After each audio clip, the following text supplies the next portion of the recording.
এত অসুস্থ শরীর নিয়ে আমি আর কাজ কাম করতে পারছি না। ছেলেটার যদি একটা বিয়ে দেওয়া যেত তাহলে তার কাজ করা লাগতো না।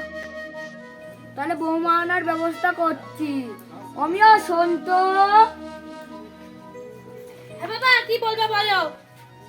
হ্যাঁ, তোমার মা তো খুব অসুস্থ, তুমি বৌমা আনার ব্যবস্থা করো, তাহলে তোমার মা একটু শান্তি করে থাকতে পারবে। খুব শরীর খারাপ তোমার মার। ঠিক আছে বাবা, তোমরা তাহলে মেয়ে দেখো। আমিও সেই কবে থেকে ভাবছি তোমাকে বলবো বলবো, কিন্তু তোমরা তার আগে আমাকে বলে দিলে।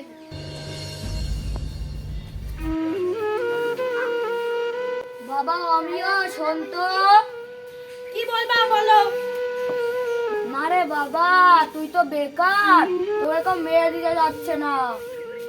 বাবা তবে একটা মেয়ে রাজি হয়েছে, তুই কি তাকে বিয়ে করবি? নেই মামা থেকে কানা মামাই ভালো। তুমি যখন এই মেয়েটা দেখেছো তাহলে ওটাকেই ঠিক করো। কেমন বাবা মেয়ে? মেয়েটা কিন্তু দেখতে শুনতে খুবই ভালো, কিন্তু দোষের মধ্যে একটুখানি পাগল। পাগল হোক আর যাই হোক, আমি আজকেই বিয়ে করব। সোনা আংটি দেখাও ভালো। মেয়ের বাবার সাথে কথা বলে তাহলে আমি আজকে সব পাকা করে ফেলছি। ঠিক আছে বাবা।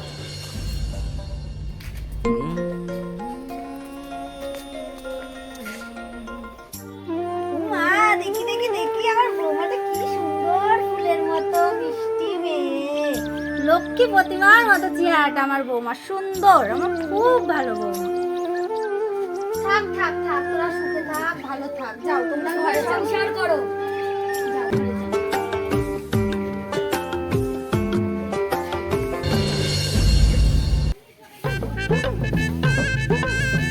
আরে আরে বৌমা, ও কি করে ঝাড় দিচ্ছ? পেতে পেতে ঝাড় দাও। আরে আরে ওইভাবে না, ওইভাবে না, কিভাবে ঝাড় দিচ্ছ? দাও আমার কাছে দাও, পারি না। এই দেখো, এইভাবে ঝাড় দিতে হয়, ভালো করে শিখে নাও ঝাড় দিয়া।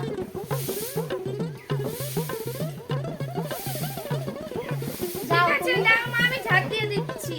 না তোমাকে আর দিতে হবে না, তুমি ঘরে গিয়ে আনাজপাতিগুলো কাটো, যাও। বুড়ো বয়সে ভাবলাম বৌমা নিয়ে এসে একটু আরাম করবো, তার আর জন্য এই বুড়ো বয়সে এখন অবশেষে মরতে না হয় পাগল।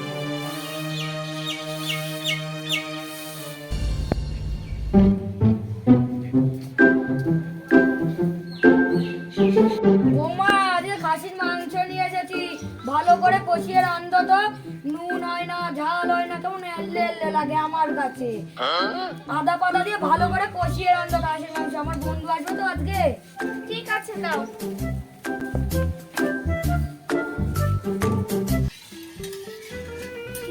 মা সব দিলাম, আদা দিলাম, শ্বশুর যে বলেছিল আদা পাতা দিতে, পাতাটা কি?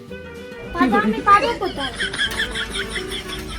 এই পাতাটা তো নিয়ে বিশাল সমস্যা হচ্ছে। শ্বশুর মনে হয় বললো পেদেই দিতে, পেদেই দিই।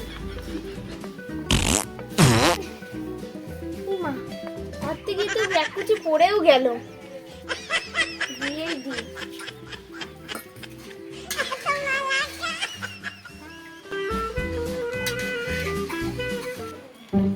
আরে বন্ধু, কখন আসলি? ভালো আছিস তো তোরা? তো ঘরে কি বস, আয় আয় আয় তোরা। বন্ধু, তোর ছেলে তো বৌমা এসেছে। আমার ছেলের বিয়ে দিয়েছি, বৌমা খেতেও দেয় না, দেখেও না। বন্ধু আমার বৌমার মতো বৌমা পাওয়া মানে মুশকিল। আজকে খাসির মাংস রেঁধে আছে, তোরা খেয়ে বলবি বাহ কি রেঁধেছো, সেই সুন্দর করে রেঁধেছে। টেস্ট কি হয়েছে আজকে? তাহলে আজকে বসাবো। হ্যাঁ হ্যাঁ হ্যাঁ, সৌম, তাহলে আজকে বসিয়ে খাবো। ঠিকই বলেছিস, ভালোই খাবো। যাও বৌমা, তোমার বাবার বন্ধুরা তো চলে এসেছে, খেতে দিয়ে দাও গিয়ে, বসেই আছে কখন থেকে। ঠিক আছে মা, তরকারিতে কিসে ঢালবো? একটা বাটিতে ঢেলে নিয়ে যাও। এইটুকু বাটিতে? হ্যাঁ ঢালো, আসছি আমি।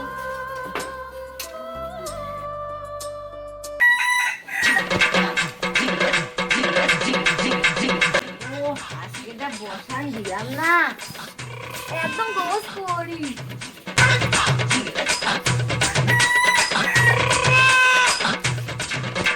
বৌমা কি দিয়ে রান্না করছে আজকে তদন্ত করে শুনতেই হবে।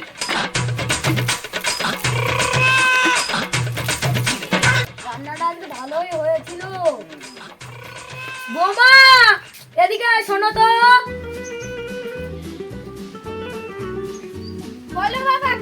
বসো। বৌমা তা রান্নায় আজকে কি দিয়েছিলে? অন্যদিন তো রান্নায় নুন হয় না, ঝাল হয় না, ফ্যানে আজকে কি দিয়েছিলে? রান্নায় এত স্বাদ। ওই যে বাবা আপনি বলেছিলেন আদা আর পাতা দিতে, মশলা দিতে, আমি তো আদা আর পেতে দিলাম। বাবা পাততে গিয়ে না এক কুচি পড়েও গিয়েছিল। বাবা তাহলে আমি আসি। আসো। বৌমা কি কুচি দিয়ে রান্না করেছিলে এত স্বাদ হলো? বুঝলামও না। ও বাবা কি পেটে ব্যথা, সকাল থেকে 10 বার আগে একদম মরে গেলাম। এই বেরিয়ে গেল, বেরিয়ে গেল, বেরিয়ে গেল, এই বেরিয়ে গেল, বেরিয়ে গেল, বেরিয়ে গেল। হলো পুরোটা আর কি জানি বাবা। ও বাবা গো, বেরিয়ে গেল, বেরিয়ে গেল গো, আর সহ্য করতে পারছি না। তুমি এক কাজ করো, ডাক্তারের কাছ থেকে ঘুরে আসো একটু। ঠিক আছে। ডাক্তার কি বলে দেখো। ঠিক আছে, আমি তাহলে ঘুরেই আসি। বেরিয়ে গেল গো, বেরিয়ে গেল গো। ডাক্তার বাবু বাড়ি আছেন নাকি? হ্যাঁ এই তো আছি। বলছেন আসেন, ঘরের ভিতর আসেন, দেখি আপনার কি হলো। আর বলেন না, কালকে আমার বৌমা আদা পাতা দিয়ে খাসি মাংস রেখেছিল, আমার 10 বার পায়খানা যেতে গিয়ে আমি মরে গেলাম। ডাক্তার বাবু জোরে জোরে শ্বাস নেন।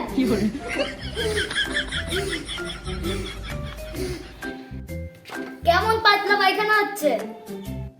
সে কথা আর বলেন না, পাতলা পায়খানা হচ্ছে এত আপনি কুলুকুচি করতে পারবেন মুখ দিয়ে জলের মতো। এতে যা যা ওষুধ আছে কিনে নেন, খেয়ে নেন, ছেড়ে যাবে।